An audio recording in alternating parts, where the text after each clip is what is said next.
చంద్రబాబు నోరున్న వాళ్లకు భయపడి పదవులు పంపిణీ చేస్తున్నారని, పార్టీ కోసం కష్టపడే వారికి మాత్రం మొండి చేయి చూపుతున్నారని సీనియర్లు అసంతృప్తి తీవ్రమవుతోంది. తాజాగా తమ కుటుంబ సభ్యులకు ఎమ్మెల్సీ పదవులు ఆశించి భంగపడిన సీనియర్లు మండిపడుతున్నారు. ఇప్పుడు డిప్యూటీ సీఎం కేఈ కృష్ణమూర్తి అయితే ఏకంగా తన మనసులోని బాధను ఓపెన్ చేశారు. అసెంబ్లీ సమావేశాలకు హాజరైన deputy CM KE Krishnamurthy media ప్రతినిధుల వద్ద తన ఆవేదన వ్యక్తం చేశారు. చంద్రబాబు తీరును ప్రశ్నించారు. చాలా కాలంగా తన తమ్ముడు కేఈ ప్రభాకర్ కు ఎమ్మెల్సీ సీటు ఇస్తానని చెబుతున్న చంద్రబాబు ఈసారి కూడా మొండి చేయి చూపించారని మండిపడ్డారు.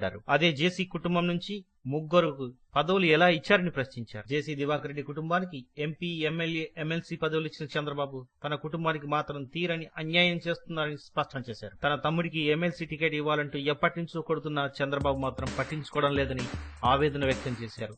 ఎన్నికలొచ్చిన ప్రతిసారి తన తమ్మునికి సమాధానం చెప్పుకోలేకపోతున్నానని, ఈ నేపథ్యంలో ఎన్నో నిద్రలేని రాత్రులను గడిపారని చెప్పారు. ఎమ్మెల్సీ ఎన్నికల్లో రాయలసీమ నుంచి ఒక్క బీసీ కూడా టికెట్ ఇవ్వలేదని ఆవేదన వ్యక్తం చేశారు. కర్నూలు ఎంపీ టికెట్ తన కుటుంబానికి ఇస్తేనే కర్నూలులో టీడీపీ గెలుస్తుందని కేఈ స్పష్టం చేశారు. కర్నూలు ఎంపీ సీటు తన కుటుంబానికి ఇస్తేనే ఇక్కడ టీడీపీ గెలుపు ఖాయమని చెబుతూనే, లేకుంటే కర్నూలులో టీడీపీ గెలుపు సాధ్యం కాదని సంచలన వ్యాఖ్యలు చేశారు కేఈ కృష్ణమూర్తి. కేఈ వ్యాఖ్యలు ఇప్పుడు టీడీపీలో ఒక్కసారిగా కలకలం సృష్టించాయి.